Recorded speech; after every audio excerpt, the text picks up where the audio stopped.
We all hear how the fire service is based on tradition. Hundreds of years, we've had equipment that has evolved and changed. From this hose line that was pulled to an incident by the firefighters, to old shaky that was put in service in 1913. Firefighters then drove to an incident. You can see today's apparatus driving to emergencies and non-emergency events down the streets. Everything's evolved. The one thing that continues to evolve and needs a desperate change is Fire Station Number 1. Fire Station Number 1 was built in 1966. That's over 50 years that this has been our primary and number 1 station. 40% of the incidents across the city that we respond to are run out of this station.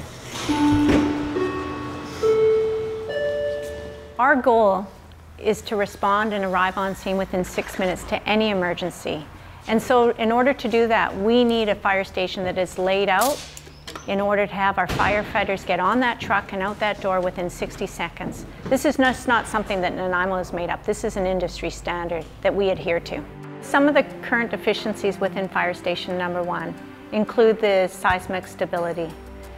Though we did an upgrade and a retrofit in 2000, which brought it up to the 1998 code, that is still 43% deficit from the 2017 BC Building Code. We have no access for individuals with disabilities. The Emergency Coordination Center is on the 2nd floor, and we only have stairs within our building. This is the room where major emergencies that occur within the city of Nanaimo would be managed from.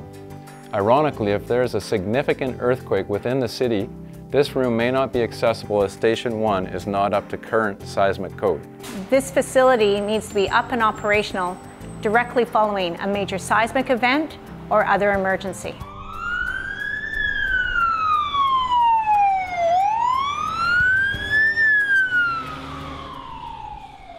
Behind me are the stairs that access our hose tower. We have recently had these analyzed by a structural engineer, and they have been condemned. So at this point, our hose tower is out of service as we have no way to access the top of the hose tower. This building is in dire need of upgrades or replacement. This is the original boiler for Station 1. It's the central heating system for Station 1. It's over 50 years old and is one of the many mechanical systems that the engineers deem to need to be replaced. Along with the boiler, other mechanical systems that are in need of replacement are the water, storm, and drainage piping systems within the fire department. And also you can see where the red stickers are. That's where the asbestos wrapped insulation is located. We have hazardous materials including asbestos, lead, and PCP in this facility. Our mechanical infrastructure is outdated. Our electrical infrastructure is outdated. This is the electrical room of Station 1. It was designed for the code of 1966.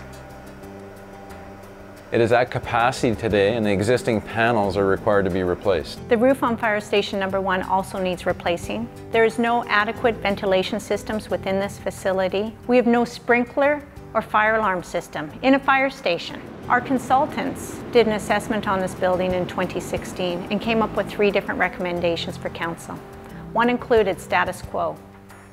Though we can fix those things that are in desperate need of repair, the building will still need to be replaced within 10 years. We could replace or rebuild this building on another location, but when we talk about response times, this is the ideal location for Fire Station Number 1. So the final decision and the best decision is to replace Fire Station Number 1 in its existing location. Currently, the fire administration offices and fire prevention offices are located just half a block down the street. We are hoping in the future, when we build a new fire station, that we're going to be moving all of our facilities, including administration, fire prevention, the Emergency Coordination Center, communications dispatch, and the Fire Station Number 1 crew all into one facility, which will create efficiencies and free up resources for the city. For Nanaimo? Okay, sir, where in Nanaimo are you? Replacing Fire Station Number 1 does not mean that we won't be looking at future fire station locations. As we continue to analyze our trends and responses, we'll make those recommendations in the future. For more information on the Fire Station Number 1 assessment, please check out our website for the presentation.